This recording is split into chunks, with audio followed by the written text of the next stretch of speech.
Bismillahirrahmanirrahim. Assalamualaikum warahmatullahi wabarakatuh. Perkenalkan, nama saya Aan Nurhayati dengan NIM 25080005966, Program Studi Pendidikan Islam Anak Usia Dini Semester 1 CRPL. Video ini dibuat untuk memenuhi tugas akhir semester mata kuliah Pembaharuan Pendidikan PAUD. Pada kesempatan ini, saya akan menyampaikan materi tentang dasar pemikiran dalam pendidikan anak usia dini. Anak usia dini diibaratkan seperti bunga yang sedang mekar. Berikan mereka nutrisi yang tepat untuk membantu mereka tumbuh. Jadi, mereka membutuhkan nutrisi yang tepat, bukan hanya makanan, tapi stimulasi, kasih sayang, aktivitas bermain, dan lingkungan yang mendukung agar mereka dapat tumbuh dengan baik.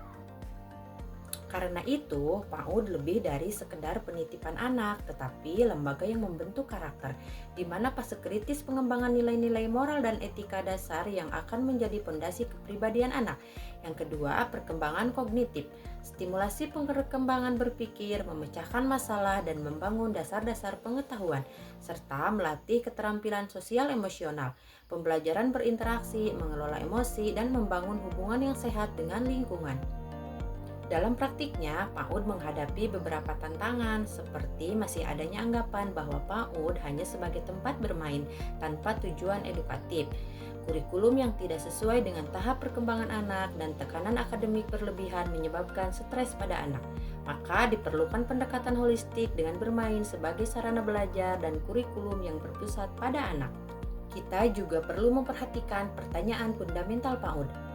Apa dasar teori yang kita gunakan? Bagaimana prinsip pembelajarannya, dan apa implikasinya dalam praktik di lembaga.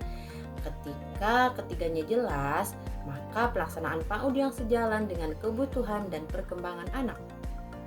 Selanjutnya ada 3 pilar teori pembelajaran anak.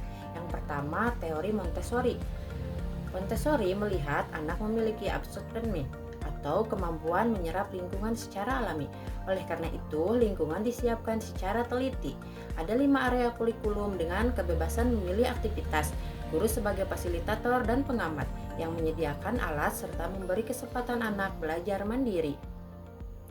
Teori kedua yaitu teori Piaget, menekankan bahwa anak membangun pengetahuan melalui pengalaman konkret, fokus pada tahap praoperasional dengan lingkungan berbasis kegiatan manipulatif dan eksplorasi mandiri. Yang ketiga yaitu teori Vygotsky yang melihat pembelajaran sebagai proses sosial dengan konsep zona perkembangan proksimal. Kurikulum menekankan kerja kelompok dan scaffolding dari guru, yaitu memberi dukungan secara bertahap. Selanjutnya ada 4 prinsip utama pembelajaran PAUD. Prinsip yang pertama yaitu berbasis bermain. Bermain adalah metode belajar alami anak yang harus menjadi inti dari seluruh kurikulum pembelajaran. Prinsip yang kedua yaitu berpusat pada anak. Artinya, pembelajaran harus disesuaikan dengan minat dan potensi unik setiap anak sebagai subjek aktif dalam pembelajaran. Prinsip yang ketiga yaitu perkembangan holistik. PAUD tidak hanya mengembangkan satu aspek, tetapi mencakup semua bidang perkembangan, kognitif, sosial emosional, fisik, bahasa, moral, dan seni secara terpadu agar anak tumbuh seutuhnya. Prinsip yang keempat adalah lingkungan yang aman, menciptakan lingkungan fisik dan psikologis yang mendukung eksplorasi dengan suasana hangat dan menyenangkan. Dengan suasana yang positif, membuat anak lebih percaya diri dan siap untuk belajar. Selanjutnya, transformasi lembaga PAUD dari pendekatan lama menuju pendekatan baru. Pada pendekatan lama, pembelajaran biasanya menggunakan kurikulum kaku dan akademis. Dan banyak anak belajar secara pasif. Kelas terasa monoton tanpa stimulasi yang berarti. Selain itu, pembelajaran lebih menekankan pada hasil akhir, bukan pada proses yang dilalui anak. Kini, kurikulum menjadi holistik dan fleksibel.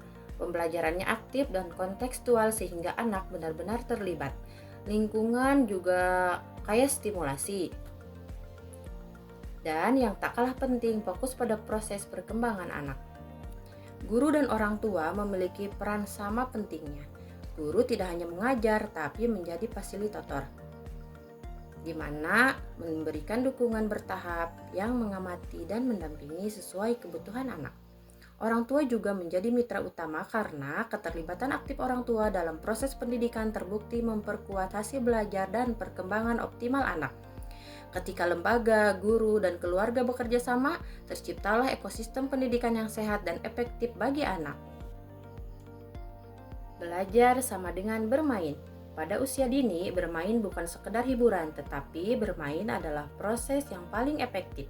Melalui bermain, anak mengembangkan kreativitas, kemampuan problem solving, keterampilan sosial, dan fondasi akademik dengan cara yang menyenangkan dan bermakna. Selanjutnya, kunci keberhasilan PAUD berkualitas.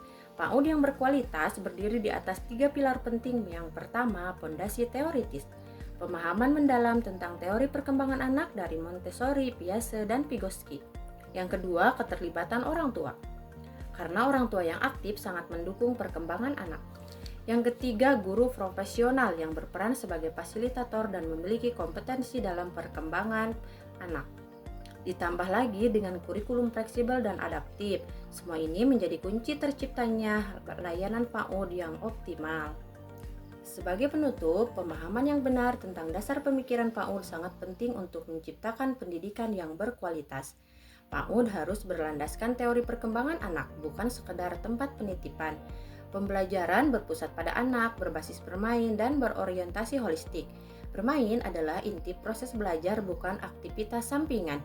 Implikasi bagi ekosistem PAUD yaitu lembaganya kurikulum fleksibel, guru sebagai fasilitator, dan orang tua sebagai mitra aktif pendidikan. Sekian dan terima kasih. Wassalamualaikum warahmatullahi wabarakatuh.